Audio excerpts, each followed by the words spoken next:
Here are 8 important signs and symptoms to be aware of that could indicate bowel cancer. The first is a persistent change in bowel habit. So cancerous growths in the colon or rectum can obstruct the passage of stool.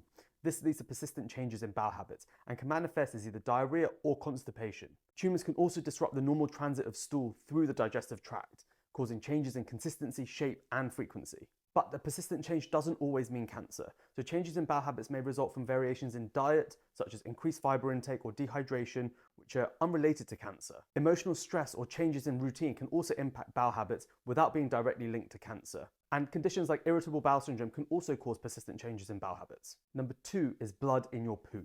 Colorectal cancers often induce bleeding due to the fragile nature of the tumour blood vessels, leading to the presence of visible blood in the stool. The colour of the blood can provide insights into the location of the bleeding.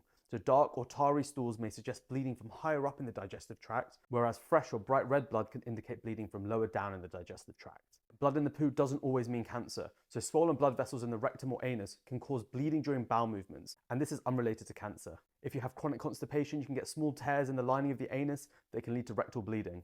And infections in the digestive tract may cause temporary bleeding without being cancer related. Number 3, abdominal pain or discomfort. As tumours grow, they can invade surrounding tissues, causing persistent abdominal pain or discomfort.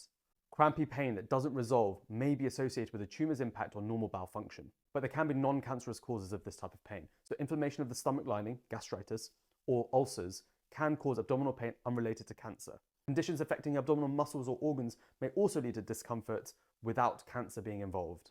4, unexplained weight loss. The body can redirect energy to fight cancer, resulting in unintentional weight loss. Tumours can also alter metabolic signalling, leading to a reduced appetite and subsequent weight loss. The non-cancerous causes will be mental stress or changes in psychological well-being that can influence appetite and contribute to weight loss. Underlying metabolic or hormone conditions such as thyroid disorders can lead to weight loss without cancer involvement. Number 5 is fatigue, weakness, and tiredness. So anemia can result from chronic bleeding, which is due to the tumours, and this can lead to fatigue, weakness, and shortness of breath. Some non-cancerous causes would be nutritional deficiencies in things like iron, vitamin B12, or folate. These can all cause fatigue and weakness that are unrelated to cancer. Conditions such as chronic kidney disease or rheumatoid arthritis may also lead to fatigue without cancer involvement, and this is called anemia of chronic disease. Number 6, iron deficiency anemia. So this happens because of slow chronic bleeding from tumours that can deplete iron levels, leading to iron deficiency anemia. Non-cancerous causes would be poor dietary intake of iron that can result in iron deficiency anemia, which is unrelated to cancer. In females, heavy menstrual bleeding can contribute to iron deficiency anemia without cancer involvement. Number 7 is changes in bowel habits. The symptom is tenesmus, and this means being unable to completely empty your bowels. This can happen because of a tumour causing irritation, inflammation, or even partial obstruction of the rectum or colon. But remember, conditions like irritable bowel syndrome can also cause symptoms like tenesmus and incomplete emptying of your bowels. Inflammatory bowel diseases can also lead to similar symptoms without cancer involvement. But 8 is abdominal symptoms. So bloating, nausea, and vomiting can all occur if a tumour is obstructing the bowel and affecting normal digestion.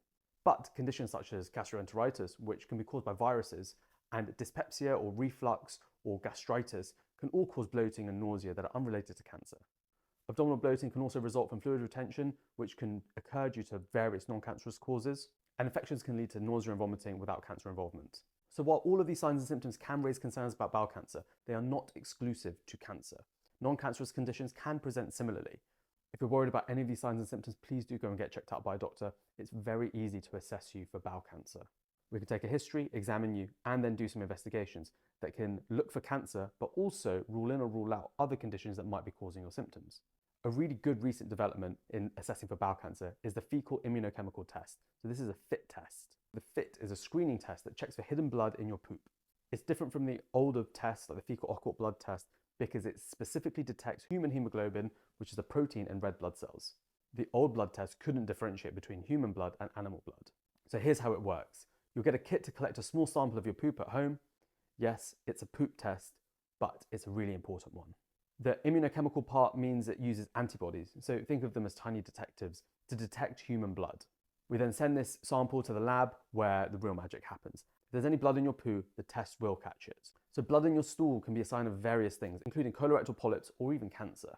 Catching it early can be a game changer for treatment. It's simple and it's not messy. It's just a tiny sample in a special kit. There are no dietary restrictions before, so you can eat whatever you want. If it's positive, it doesn't mean you have cancer. Only about 1 in 10 people who have a positive FIT will have some form of cancer. 4 in 10 people will have some polyps, which could be precancerous lesions. And then 5 in 10 people will have a negative colonoscopy. Colorectal cancer can sneak up on you without symptoms, so catching it early with a FIT test is a smart move. We have a national screening program for this in the UK over the age of 60. And remember, it's a bit like getting your car checked. Routine maintenance helps catch issues before they turn into big problems. So if your doctor suggests a FIT, please do not brush it off. It might just be a little poop test, it might be a bit weird or a bit gross, but it's a big deal for your health.